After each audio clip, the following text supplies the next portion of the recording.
ظاہر ہے کہ آپ نے کچھ دیکھیں جی، کیونکہ اس سارے ریفرنس کے اندر ابھی تک جو ہے نا وہ 31 گواہان کے بیانات قلم بند ہو چکے ہیں، لیکن جتنے زیادہ وہ گھبرائے ہوئے تھے پرویز خٹک، میں نے کسی گواہ کو اتنا گھبرایا ہوا نہیں دیکھا، کیونکہ پرویز خٹک صاحب کی جو ہے وہ بالکل ان کی پوری باڈی جو ہے وہ کانپ رہی تھی اور ان کے الفاظ جو ہے وہ ان کا ساتھ نہیں دے رہے تھے۔ یہ ایک رکیے گا عثمان، ان کی باڈی کانپ رہی تھی، پہلے عمران خان نہیں تھے اور وہ بیان قلم بند کرا رہے تھے، پھر عمران خان آئے، تو یہ کب کبھی خان کے آنے کے بعد شروع ہوئی یا پہلے سے وہ کانپ رہے تھے؟ نہیں، جیسے ہی وہ اپنا بیان انہوں نے قلم، جیسے وہ عدالت کے اندر آئے تو انہوں نے دیکھا کہ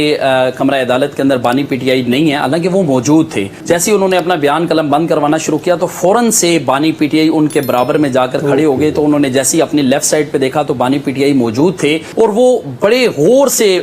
پرویز خٹک کو دیکھ رہے تھے۔ تو پرویز خٹک کی اس کے بعد جو حالت تھی، کیونکہ ہم نے کافی قریب بانی تحریک نے جب ان کو دیکھا اور انہوں نے بانی تحریک کو دیکھا تو وہ کانپنا شروع ہو گئے۔ جی بالکل، ان کے الفاظ جو ہے وہ ان کا ساتھ نہیں دے رہے تھے اور کپ کپی سی ایک ان کو تاری ہوئی تھی، اور کیونکہ بار بار وہ جو اپنا بیان ریکارڈ کروا رہے تھے تو اس پر فاضل جج جو ہے وہ ان کی بات کو تصدیق کروانے کے لیے ان کی بات دوبارہ دہرا رہے تھے، کیونکہ وہ ان کی آواز جج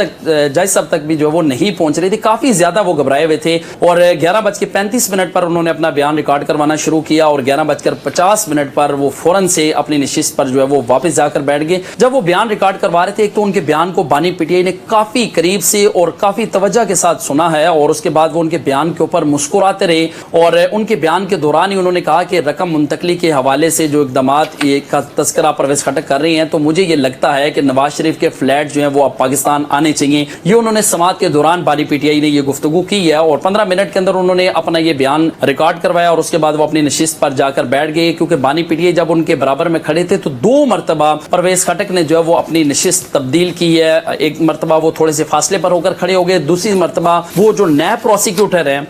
ان کے ساتھ جا کر برابر یہ بتائیے عثمان کہ یہ واقعہ تو ہو گیا، دیکھیے وہ بانی تحریک اکثر کہتے ہیں کہ مائنڈ گیمز تو کوئی مجھ سے سیکھے، تو انہوں نے ظاہر ہے کہ پرویز خٹک صاحب کے قریب جا کر یوٹیوب روٹس مار کر لک دی ہوگی، تو ظاہر ہے کہ وہ خیر ویسے بھی وہ بیچارے پتلے دبلے ہیں، ہو سکتا ہے کہ آج ایئر کنڈیشنر جو ہے اس نے بھی انہیں کچھ سردی لگا دی ہو، خیر یہ یار تکلف کی بات کر رہا ہوں۔ لیکن یہ بتائیے کہ بعد ازاں آپ لوگوں سے ان کی گفتگو بھی ہوئی صحافیوں سے جو آپ موجود تھے، یعنی پرویز خٹک صاحب نہیں بلکہ بانی تحریک عمران خان صاحب کی؟ جی بالکل، کیونکہ سماعت کے دوران ہی بانی پی ٹی آئی جو ہے وہ صحافیوں کے قریب آئے، اور چونکہ آج صبح کا یہ معاملہ تھا کہ بانی پی ٹی آئی کے کہنے پر ہی ہمیں جو ہے وہ آگے شفٹ کیا گیا تھا، اور بالکل بانی پی ٹی آئی ہمارے برابر میں کھڑے تھے اور اس کے بعد انہوں نے گفتگو کی اور انہوں نے روٹین کے مطابق جس طرح عموماً وہ سماعت میں اداروں پر تنقید کرتے ہیں آج بھی انہوں نے تنقید کی ہے، اور انہوں نے ایک مطالبہ بھی کیا ہے کہ ہمارے جو کارکنان اس وقت مختلف جیلوں کے اندر خاص کر جو ان کی خواتین قید ہیں انہوں نے مطالبہ کیا کہ فوری طور پر ان کی رہائی کو یقینی بنایا جائے، اور دوسرے نمبر پر انہوں نے بجٹ کے اوپر بات کی ہے، اور انہوں نے کہا کہ بجٹ جو ہے وہ اس وقت میرا اپنا ذاتی ملازم جو انہوں نے مثال بھی دی ہے کہ جیل کے اندر جو ان کو ملازم ملا ہوا ہے ان کا کہنا ہے کہ اس کو 40,000 روپے سیلری مل رہی ہے لیکن 41,000 روپے اس کے گھر کا بل آ گیا ہے، اور ساتھ انہوں نے یہ کہا کہ ان کی جب اپنی حکومت تھی تو ان کی حکومت میں 2.8 ٹریلین جو قرضے تھے وہ موجود تھے، لیکن اس وقت یہ قرضے جو ہے وہ بڑھ کر 8 سے 9 ٹریلین تک جو ہے وہ پہنچ چکے ہیں، اور انہوں نے کہا کہ قرضے جو ہے وہ بڑھتے جا رہے ہیں۔ ایک بات بتائیے، یہ کیونکہ یار کہ یعنی وقت کا پرابلم ہوتا ہے عثمان، آپ کو بہت زیادہ الجھا رہا ہوں، بات یہ ہے کہ کیا انہوں نے یہ بات آپ کے سامنے بیان کی کہ وہ کنوے کر رہے ہیں کہ ان کی ذات سے متعلقہ جو مقدمات ہیں ان کی جب سماعت ہو رہی ہو سپریم کورٹ میں تو آنریبل چیف جسٹس صاحب خود کو اس بینچ سے علیحدہ رکھیں، آپ سے یہ ان لوگوں نے کہا ہے زبانی طور پر؟ جی، اس سے پہلے جو سماعت تھی گزشتہ سماعت پر بانی پی ٹی آئی نے یہ کہا کہ ہماری 25 مئی کی ایک پٹیشن جو ہے وہ پینڈنگ ہے سپریم کورٹ میں، اور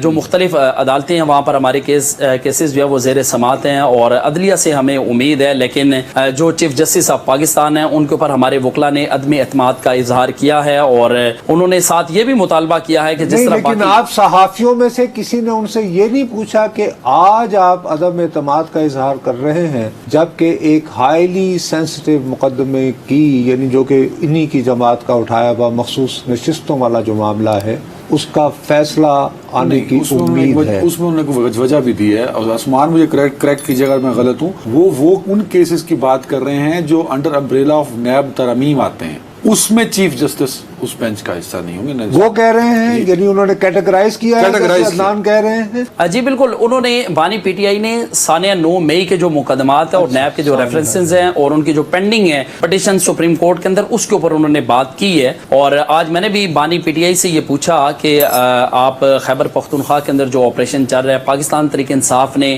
شدید مخالفت کی ہے, تمام پولیٹیکل پارٹیز جتنی بھی ہیں ان میں سے پی ٹی آئی کا زیادہ رد عمل آیا اس کے اوپر کہ یہ نہیں ہونے چاہیے, جبکہ دوسری جانب پاکستان پیپلز پارٹی جو ہے انہوں نے یہ کہا کہ 13 سالوں سے خیبر پختونخوا کے اندر دہشت گردوں کی سہولت کاری کی جا رہی ہے, اس کے اوپر آپ کا موقف کیا ہے؟ تو بانی پی ٹی آئی نے وہ بالکل میرے قریب آئے اور انہوں نے آگے کہا کہ اگر ہمارے اوپر یہ الزام ہے کہ ہم نے خیبر پختونخوا میں 13 برس تک دہشت گردوں کی سہولت کاری کی ہے, تو ہمارے دور اقتدار میں سب سے کم دہشت گردی کے جو واقعات ہیں وہ رونما ہوئے ہیں. خیبر پختونخوا کے علاوہ اگر پنجاب اور سندھ کی بات کریں تو وہاں پر دہشت گردی کے واقعات زیادہ ہوئے ہیں, اور انہوں نے ہمارے اوپر جو مقدمات درج کیے ہیں وہ بھی پنجاب اور سندھ میں درج کیے گئے ہیں. تو میں نے ان سے یہ پوچھا کہ آپ کے جو وزیر اعلیٰ ہیں اس وقت علی امین گنڈا پور, وہ بھی ان کو چیلنج کر رہے ہیں کہ آپ ان دونوں جماعتوں کے خلاف جو وہ خیبر پختونخوا میں بھی آپ مقدمات درج کریں گے, تو اگر آپ وہاں مقدمات درج کریں گے تو آپ کے خلاف جو مقدمات یہاں درج ہے اس کے اوپر آپ کی حکمت عملی کیا ہوگی؟ تو ان کا یہ کہنا تھا کہ سیاسی جو جماعتیں ہیں ان کو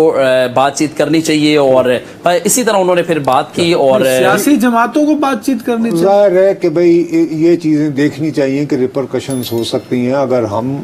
اگر آپ میرے لوگوں کو وہاں پہ کرو گے تو پھر کے پی والے وہ دوسروں کو. آپ کا عثمان بہت بہت شکریہ آپ کا, ہم نے بہت وقت دیا. کیس کی وقت اتنی رہ گئی ہو کہ اس کے لیے آپ کو وعدہ معاف گواہوں پہ ڈیپینڈ کرنا وہ پڑے, تو میرے خیال میں پھر آپ پہلے بھی آئی تھنک کہ پرویز خٹک یہاں پہ وعدہ معاف گواہ نہیں ہے. گواہ ٹیکنیکلی جب نیب ریفرنس کی بات ہوتی ہے گواہ سے زیادہ ضروری ڈاکومنٹس ہوتے ہیں. بھائی میرے پھر تمہارا ایک سب سے بڑا مسئلہ یہ ہے کہ جب تک بیرسٹر یار یہاں پہ کارڈ پھینک کے جو ہے نا اپنے وکیل والا, یہاں پہ صحافی بن کے بیٹھا